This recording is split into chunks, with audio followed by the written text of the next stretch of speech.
ইনবন travellers পশ্চিম বাংলার বিভিন্ন ধরনের মন্দির দর্শন করছে আর তার ভিডিও করে আপনাদেরকেও দর্শন করাচ্ছে। বহু যুগ ধরে শহর থেকে গ্রাম সর্বত্রই মা কালী বিভিন্ন রূপে পূজিত হয়ে আসছেন। আজকের এই ভিডিওর মধ্যে দিয়েও তুলে ধরার চেষ্টা করলাম সেই রকমই একটা মা কালীর মন্দির। উত্তর চব্বিশ পরগনার ভারত বাংলাদেশ সীমান্তবর্তী এলাকার বনগাঁতে ইছামতি নদীর তীরে অবস্থিত এই সাতভাই কালী মন্দির। এই মন্দির বনগাঁবাসীর কাছে এক পবিত্র পীঠস্থান।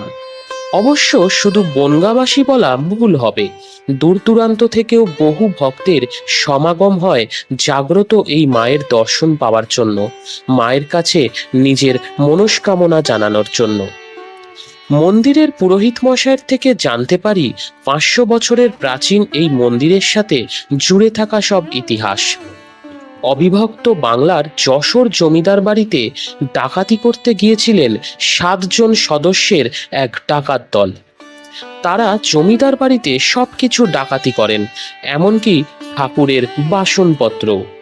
তখন স্বয়ং মা কালী দেখা দেন এবং ডাকাতদের উদ্দেশ্যে বলেন, তোরা সবকিছু যখন নিয়ে যাচ্ছিস তাহলে আমাকে নিবি না?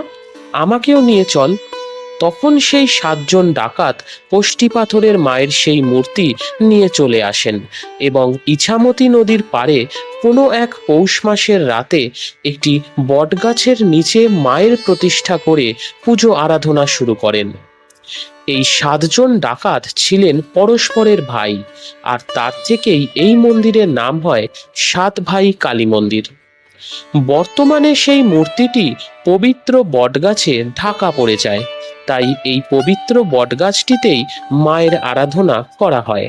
তারপর কেটে যায় বেশ কিছু সময় এবং স্থানীয় এক ব্রাহ্মণ পুরোহিতকে 7 ভাই এই মন্দিরের দায়িত্ব দেন এবং বর্তমানে বংশানুক্রমে সেই পুরোহিতের 8ম পুরুষ এই মন্দিরে পুরনো রীতি মেনে পুজো করে চলেছেন। নিত্য পুজোর পাশাপাশি প্রতি শনি এবং মঙ্গলবার বিশেষ পুজোর আয়োজন করা হয় এই মন্দিরে। এছাড়াও পৌষ মাসে এই মন্দির চত্বরে বড় করে উৎসব পালন করা হয়। দূর দূরান্ত থেকে বহু ভক্তের সমাগম হয় এই মন্দিরে। মন্দির খোলা থাকে প্রতিদিন সকাল 6টা থেকে দুপুর 2টো আর বিকেল 5টা থেকে রাত্রি 9টা পর্যন্ত।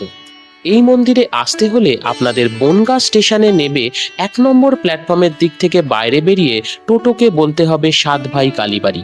ভাড়া নেবে 15 টাকা।